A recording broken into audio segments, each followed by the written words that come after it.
It's been a little while since I reviewed a Half-Breed Blades knife, but Half-Breed recently sent me not one but two new offerings that they have.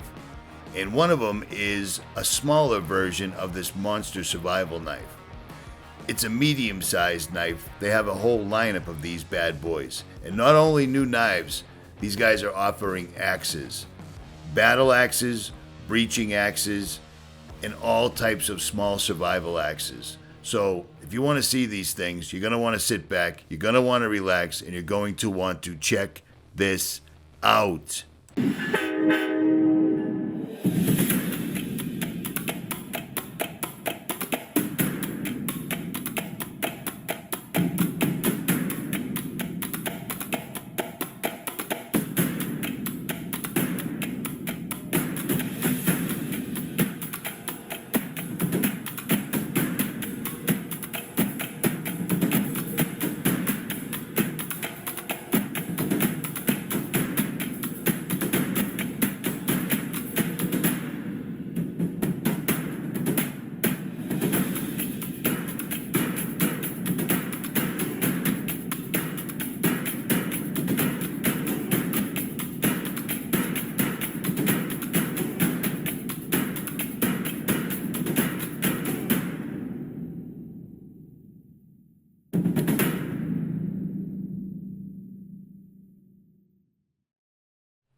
And before we start this video, I'm going to ask you to hit that subscribe button and then hit the little bell next to it so you're notified of all new videos. Here we go.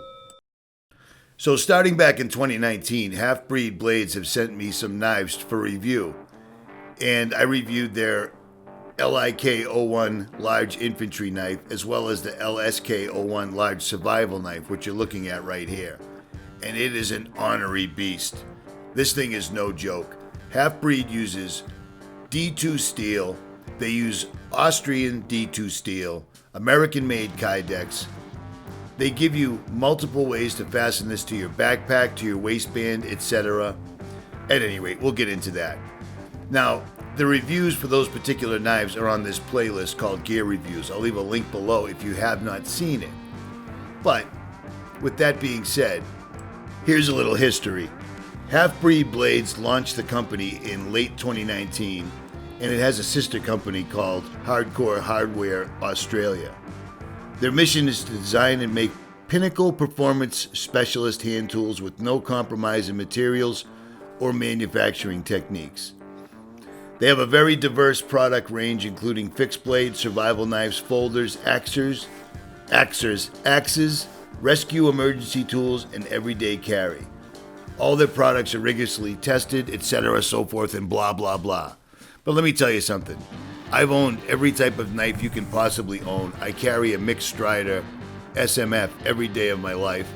I've used Gerber, Becker, SE knives, Direware, pretty much everything you can think of. But I'll tell you what, when it comes to fixed blades, for me, I'm not affiliated with these guys in any way other than the fact that they've sent me products and I reviewed them. If they sucked, I would tell you. I have a thing with that. You see what I'm saying? But their products don't suck. I carry them, I use them, and then I give them away, and people can carry them and use them and do whatever they want with them. But nobody has a bad thing to say about these things. They're very serious knives. And when you look at the website, remember that you're looking at prices in Australian dollars. It's not the same as American dollars, so convert it. They're very reasonably priced and they're incredibly well packaged. Check this out. This is their new large rescue axe, and the box, the presentation is amazing. It's like you're buying a high-end electronic. You open the box, you find this envelope with a certificate of authenticity, a couple of patches, a couple of stickers. Lots of people are into that, and Half-Breed does not disappoint, I'll tell you that. And then there is the axe. How beautiful is this thing? The axe steel is K110D2 with a 55-56 Rockwell hardness. It's plain polished, Teflon coated. It's a tomahawk style knife. The axe head is 2.99 inches, almost 3 inches. The thickness is 0.31. And the handle's made out of G10. The handle thickness is 0.98, and the overall length is 12.5 inches. It's a molded kydex with a safety strap on it, and the entire axe weight is 950 grams. The overall weight for that with the sheath is 1,158 grams, and it's mounting for belt, pals, and molly, like I already said. Now, after spending a week with this thing, testing it, bringing it to the range, bringing it out to the desert, etc., this is a war axe. This is for self-defense or something to that effect.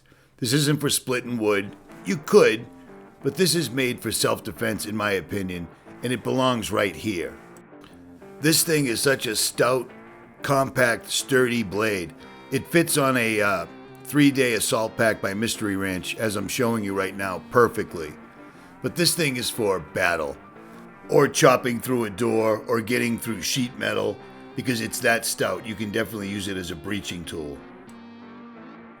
And to give you some reference, I'm putting it next to a climbing axe right here, and a tape measure. It's a little bit over 12 inches, 12 and a half. This is next to a small splitting axe, and this is next to a Gerber axe. You get the gist. I just want you to get the idea of how big it is in actuality, because they call it a large rescue axe, and it's not all that large. But it's definitely one hell of a breaching or survival tool. No two ways about it. It'll also get you through sheet metal, any type of a breaching situation, because it's beefy as beefy can possibly be. Half-breed blades does not mess around when it comes to thickness of handles and full tangs. These guys don't mess about. And their fit and finish is second to none. They really do an incredible job. I'm not paid by them to say this. I just admire their products, and I've had every type of product go through my hand in this particular genre over the years. So I can speak with some authority, and it gets used. So I definitely will be carrying this because it's a good setup.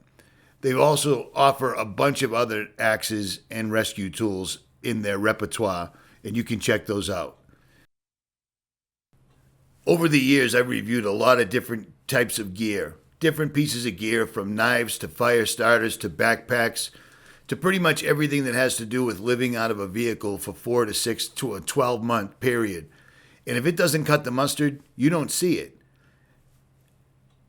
Half-Breed Blades has done very well in the last few years, and I'm highly impressed with their material. It's just overbuilt, beefy stuff that's going to last forever. Their fit and finish is amazing. Everything they do in their manufacturing process is amazing. They give you stickers, patches, certificate of authenticity, and so forth and so on. So that's pretty much all I got to say about that axe, because there's not too many times you can test a war axe when you don't have a current war. But soon enough. Let's check out the knife. This is the Half-Breed Blades medium infantry knife. It's a fixed blade, K110D2 steel, 59 to 60 Rockwell hardness. It has a polished, partially serrated blade, which I love. It's Teflon coated and has a tanto point on it. The blade length is 5.31 inches, the thickness is 1/4 inch, and the handle material, as always, is American-made G10. The handle thickness is 0.98 inches, which is crazy. The overall length is 10.43 inches, and the sheath is made of molded kydex, as always.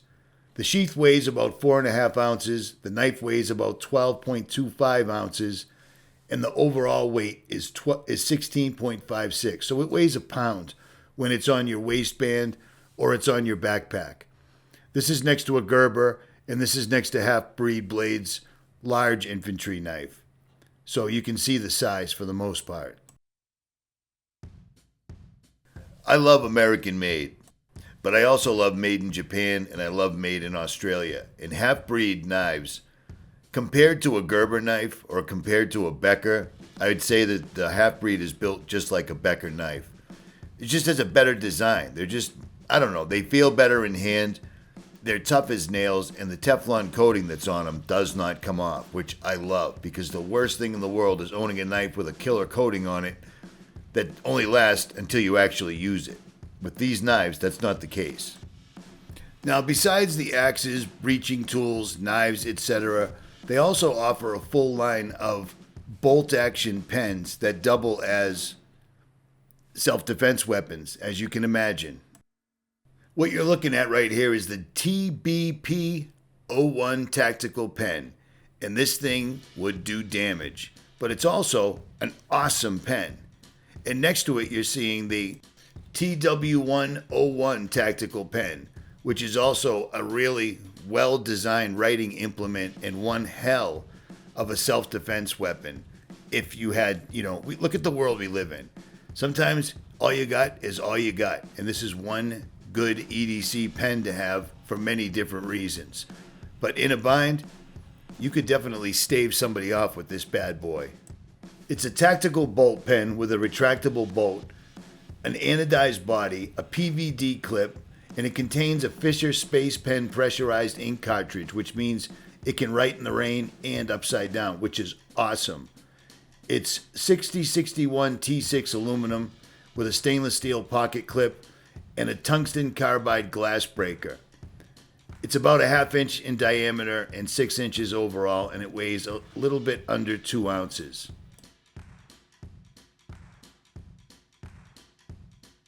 Now this happy little fella is the TW101C. This is also a serious writing implement, but it's not a bolt action. You just pull the cap off.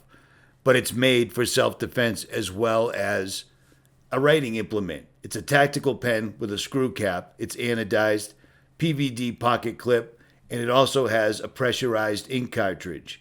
It's made of 6061 T6 aluminum, stainless steel clip, and a tungsten carbide glass breaker. It's under a 1/2 inch in diameter, and it's under 6 inches, and it weighs 1.4 ounces. So there you go. That's my spiel on half-breed blades. I love their gear. I love all the little things they throw in with it. You gotta love it. Now, for all of you that endured to the end of this video, it's a good thing you did. Because if you comment below that I'm in, just simply comment I'm in. Nothing more, nothing less. One of you guys will win one of the tactical pens. And depending where you live, I might even hand it to you. But if not, I'll mail it to you. Continental US only. Sorry guys, it is what it is. I'm on the road and I don't feel like dealing with customs paperwork, etc. At any rate, if you enjoyed this video, make sure you hit that like, share, and subscribe. And to check out more gear reviews, the playlist will be linked in the description box below.